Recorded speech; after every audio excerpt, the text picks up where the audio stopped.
Good evening. I would like to continue the discussion regarding the Texas STAR testing in our public schools here in the state of Texas. And as I continued to delve into this issue, I quite honestly had a bit of an emotional moment. One of my best friends of 25 years, who was a certified teacher here in Texas, and quite honestly had plenty to say about this topic, lost her battle with cancer this week. And so, in a sense, I'm doing this sort of to continue her concerns for our children, her love of teaching, her love of knowledge, and sharing that knowledge. So, here's some of the things that I found when I continued to research into this, and I really would have loved to have gotten her opinion to share with you about some solutions for that. But in lieu of her opinions, we'll go to an association called the Texas American Federation of Teachers, and they were actually approached by a group, a parent advocacy group called Texas Advocating for Meaningful Student Assessment. They were moving to get this group of educators to move towards a moratorium on the STAR writing assessments based on discrepancies in the grading and the errors there, not to mention the cost of the school districts for having to come back in and regrade what apparently were issues with the provider and the vendor that was managing that for us. So I thought that was quite interesting because this just happened in this last July, that this article was written reviewing this, and it appears that our state has decided that they are not going to make any changes. They're not going to consider any changes.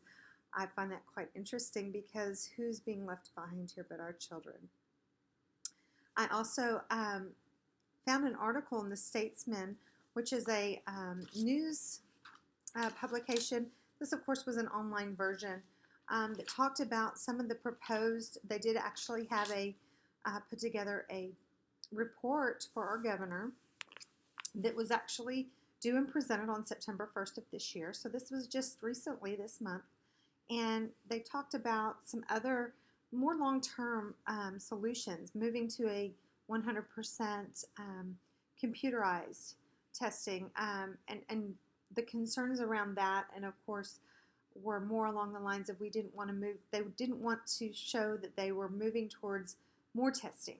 It was actually intended to be done in short, minimal time periods throughout the year versus 2 or 3 times setting throughout the year in long-term sitting, with a sheet of paper and a Scantron like they've done in the past.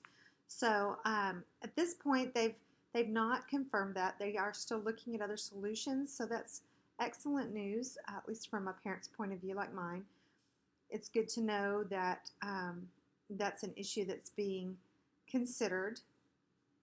For me, it's a bit too late. I have a senior who will be graduating this year who always tests well, and then I have 2 younger ones that are actually now in private school because of issues like this in our public school district. And so basically, I have concerns of how our state manages our children's education. That's evident by my own choices about where my children go to school, as well as the solutions that are possibly in place. And thankfully, there are some very serious advocacy groups that are parents and educators and other people who are extremely well versed and thankfully have our children's best interest in mind. So they're proceeding with solutions and taking that to our governor and saying, hey, let's try something different. Let's find a solution because this is not working. I really appreciate your time this evening, and have a great one.